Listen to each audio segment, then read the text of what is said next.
Hello traders, നമ്മൾ ഇന്ന് നോക്കാൻ പോകുന്നത് മാർക്കറ്റിലെ ഗോൾഡിൻ്റെ ഫ്യൂച്ചർ കണ്ടീഷൻസ് എങ്ങനെയായിരിക്കും എന്നാണ്. കഴിഞ്ഞ ദിവസം നമ്മൾ പറഞ്ഞിട്ടുണ്ടായിരുന്നു ഗോൾഡ് നല്ല രീതിയിൽ പമ്പ് ചെയ്തിട്ട് ഒരു 2750 അല്ലെങ്കിൽ 2770 മാർക്കറ്റ് റീച്ച് ചെയ്യാനുള്ള പോസിബിലിറ്റി. അതേപോലെ തന്നെ മാർക്കറ്റ് പമ്പ് ചെയ്തിട്ടുണ്ടായിരുന്നു. നമുക്കൊരു 2763 ആ റേഞ്ച് വരെയൊക്കെ മാർക്കറ്റ് നല്ല രീതിയിൽ ഇന്ന് 2 ഡേയ്സിൽ പമ്പ് ചെയ്തിട്ടുണ്ടായിരുന്നു.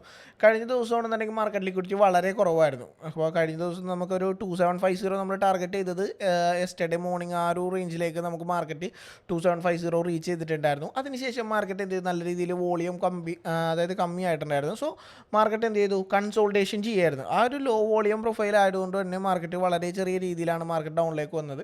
കാരണം നമ്മൾ ഇന്നലെ കണ്ടിരുന്നത് ഒരു മാർക്കറ്റിൻ്റെ മോർണിംഗിലെ കണ്ടീഷൻ പ്രകാരം മാർക്കറ്റ് ഒരു സെല്ല് വീഴാനുള്ള പോസിബിലിറ്റി മാർക്കറ്റിൽ കണ്ടിട്ടുണ്ടായിരുന്നു. സോ അതിനെ ബേസ് ചെയ്തിട്ട് നമ്മൾ ഇന്നലെ ഒരു സെല്ല് ഇനീഷ്യേറ്റ് ചെയ്യുകയും ചെയ്തിട്ടുണ്ടായി. പക്ഷേ മാർക്കറ്റ് അതിനുശേഷം ലോ വോളിയം ആയതുകൊണ്ട് തന്നെ കൺസോൾട്ടേറ്റ് ചെയ്ത് നിൽക്കുകയായിരുന്നു. അതിനുശേഷം ഇന്ന് ആണെന്നുണ്ടെങ്കിൽ കമ്പാരിറ്റീവ്ലി നല്ലൊരു വോളിയം മാർക്കറ്റിലേക്ക് ഇൻഫ്ലുവൻസ് ചെയ്യുകയും അതിനുശേഷം മാർക്കറ്റ് നല്ലൊരു ഡ്രോപ്പ് ക്രിയേറ്റ് ചെയ്തിട്ടുണ്ടായിരുന്നു. 2 ടൈംസ് മാർക്കറ്റ് നല്ല രീതിയിലേക്ക് ഒരു ഫോൾ ക്രിയേറ്റ് ചെയ്തിട്ടുണ്ടായി.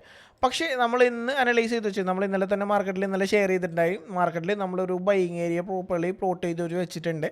ഏതാണെന്ന് വെച്ച് കഴിഞ്ഞാൽ ഒരു 2730 എന്ന് പറയുന്ന ഈ ഒരു പർട്ടിക്കുലർ ലെവലും അത് ഒരു ഫസ്റ്റ് ബൈയിങ് ഏരിയ ആയിട്ട് നമ്മൾ കൺസിഡർ ചെയ്യുന്നുണ്ട്. അതേപോലെ തന്നെ ഈ ഒരു കമ്പസ്ഡ് ഏരിയ ആയിട്ടിരിക്കുന്ന 2710 എന്ന് പറയുന്ന ഈ ഒരു പർട്ടിക്കുലർ ഏരിയയും ഇതിന് താഴത്തുള്ള ഒരു പർട്ടിക്കുലർ ലെവൽസുമാണ് നമ്മൾ എന്ത് ചെയ്യുന്നത്, ഒരു കംപ്രസ്ഡ് ഏരിയ എന്നുള്ള രീതിയിൽ 2 ബൈ സോണായിട്ട് നമ്മൾ കൺസിഡർ ചെയ്ത് വെച്ചിരിക്കുന്നത്. സോ ഈ ഒരു 2 ബൈ സോണിൽ നിന്നായിരിക്കും ബൈ നമ്മൾ എക്സ്പെക്ട് ചെയ്യുന്നത്. സോ മാർക്കറ്റ് താഴെ എത്തി, അതായത് 2730 എന്ന് പറയുന്ന ഒരു പർട്ടിക്കുലർ റേഞ്ചിൽ എത്തിയിട്ട് നമുക്കൊരു ബൈയിങ് കണ്ടീഷൻ ക്രിയേറ്റ് ചെയ്യുകയാണെന്നുണ്ടെങ്കിൽ, അതായത് അവിടെ നിന്നൊരു ബൈയിങ്ങിനുള്ള ഒരു ഇൻഡിക്കേഷൻ മാർക്കറ്റ് ക്രിയേറ്റ് ചെയ്യുകയാണെങ്കിൽ ഒബ്വിയസ്ലി തീർച്ചയായിട്ടും നമ്മൾ എന്ത് ചെയ്യുക, ഇവിടെ നിന്ന് ഒരു ട്രേഡ് എടുക്കാനായിട്ട് തന്നെയാണ് പ്ലാൻ ചെയ്തിരിക്കുന്നത്. നമ്മുടെ കമ്മ്യൂണിറ്റിയിൽ അത് ഷെയർ ചെയ്തിട്ടുണ്ട്, അത് ഞാനിവിടെ മെൻഷൻ ചെയ്തേക്കാം. നമ്മൾ ഈ ഒരു സെൽ ട്രേഡും നമ്മൾ ഇന്നലെ മെൻഷൻ ചെയ്തിട്ടുണ്ടായി. അതേപോലെ തന്നെ നമ്മൾ എന്ത് വെച്ചിട്ട് ഒരു ബൈയിങ് ഏരിയാസ് ഇന്നലെ തന്നെ നമ്മൾ മെൻഷൻ ചെയ്തിട്ടുണ്ട്. 2 ബൈയിങ് ഏരിയാസ് ഉണ്ട്, നമ്മുടെ 2730 എന്ന് പറയുന്ന പർട്ടിക്കുലർ ഏരിയയും അതേപോലെ 2710 എന്ന് പറയുന്ന ഈ ഒരു പർട്ടിക്കുലർ ഏരിയയും. സോ ഇവിടെ രണ്ടിൽ എവിടെ നിന്നാണ് മാർക്കറ്റ് റിവേഴ്സിൽ കാണിച്ചിട്ട് എഗെയിൻ ബൈ പ്രഷർ ഇനീഷ്യേറ്റ് ചെയ്യുന്നത്, അതിനെ ബേസ് ചെയ്തിട്ടായിരിക്കും നമ്മൾ എന്ത് ചെയ്യുക, ട്രേഡ് എടുക്കാൻ പോകുന്നത്.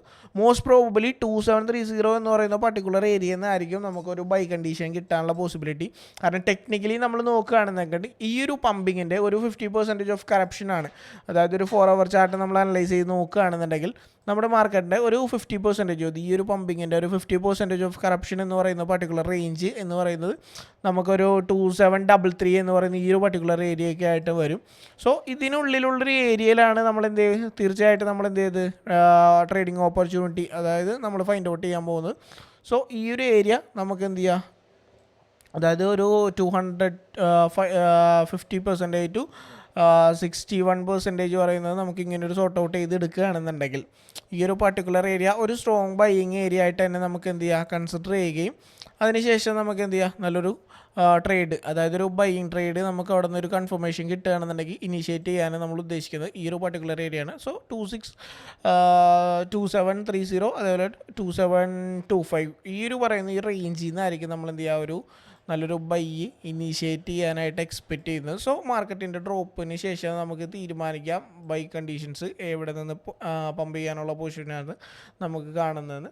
8:30 ആകുമ്പോൾ, അതായത് ഇന്ന് ഒരു UAE ടൈം 8:30 ആകുമ്പോൾ നമുക്ക് നമ്മുടെ ട്രംപിൻ്റെ ഫസ്റ്റ് സ്പീക്ക് ഉണ്ട്. അതായത് ട്രംപ് അധികാരത്തിൽ വന്നേ പിന്നെയുള്ള ഫസ്റ്റ് സ്പീക്ക് ഇന്നൊരു 8:30 ആകുമ്പോഴേക്കാണ്. സോ ആ ഒരു ടൈമിനുള്ള മാർക്കറ്റ് ചെറിയൊരു ഡ്രോപ്പ് തന്നിട്ട് നമുക്ക് എന്ത് ചെയ്യാം, ഒരു ബൈ ഇനീഷ്യേറ്റ് ചെയ്യുന്നത് തന്നെയാണ് നമ്മൾ എക്സ്പെക്റ്റ് ചെയ്യുന്നത്. സോ ആ ഒരു കണ്ടീഷൻസിനെയും കൂടി നമുക്ക് കൺസിഡർ ചെയ്തിട്ട് നമുക്കൊരു ട്രേഡ് ഇനിഷ്യേറ്റ് ചെയ്യാം. കാരണം ടെക്നിക്കലി നമ്മൾ നോക്കുകയാണെന്നുണ്ടെങ്കിൽ ഗോൾഡിൻ്റെ ഒരു ഡെയിലി ബേസ് അനാലിസിസ് നോക്കുകയാണെന്നുണ്ടെങ്കിൽ നിങ്ങൾക്ക് കാണാൻ പറ്റും, ഇങ്ങനൊരു പാരലൽ ചാനലിൻ്റെ ഉള്ളിലാണ് മാർക്കറ്റ് നിൽക്കുന്നത്.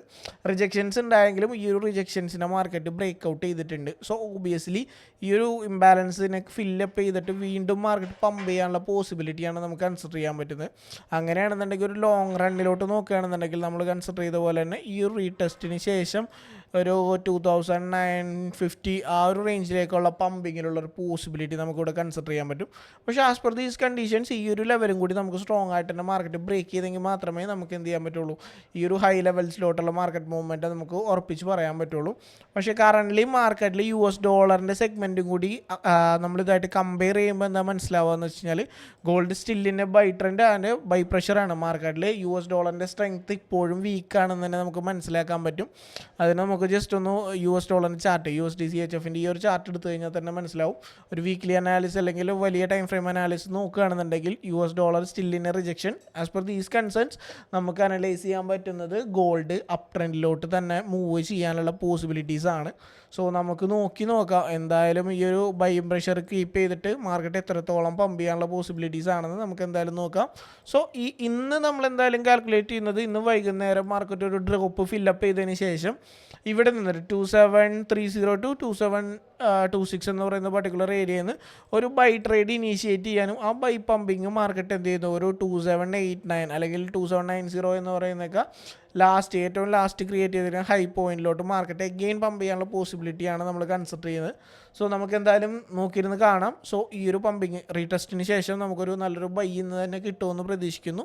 സോ അത് നമുക്ക് നോക്കാം. എന്തായാലും കഴിഞ്ഞ ദിവസങ്ങളിലെ സെറ്റപ്പ്, അതായത് ഈ ഒരു സെൽ മൂവ്മെൻറ്റും അതേപോലെ തന്നെ മാർക്കറ്റ് റീച്ച് ചെയ്യുന്ന റിജക്ഷൻ ആയിട്ടുള്ള 2750 എന്നിങ്ങനെയുള്ള ലെവൽസ് നമ്മൾ റീസെൻ്റ്ലി നമ്മുടെ കമ്മ്യൂണിറ്റിയിൽ മെൻഷൻ ചെയ്തിട്ടുണ്ടായിരുന്നു. അത് ഞാൻ ഈ ഒരു വീഡിയോയിൽ അറ്റാച്ച് ചെയ്തേക്കാം. സോ നിങ്ങൾക്ക് ആ ട്രേഡ് സെറ്റപ്പും കൂടി പഠിക്കാൻ പറ്റും എന്തുകൊണ്ടാണ് ആ ഒരു കണ്ടീഷൻസ് നമ്മൾ ഫൈൻഡ് ഔട്ട് ചെയ്തതെന്നൊക്കെ ഉള്ളത്. സോ നമുക്ക് എന്തായാലും കൂടുതൽ ഡീറ്റെയിൽസ് ആയിട്ട് വീണ്ടും നമ്മളൊരു pre market post market analysis സെഷനായിട്ട് വീണ്ടും കാണാം. So by.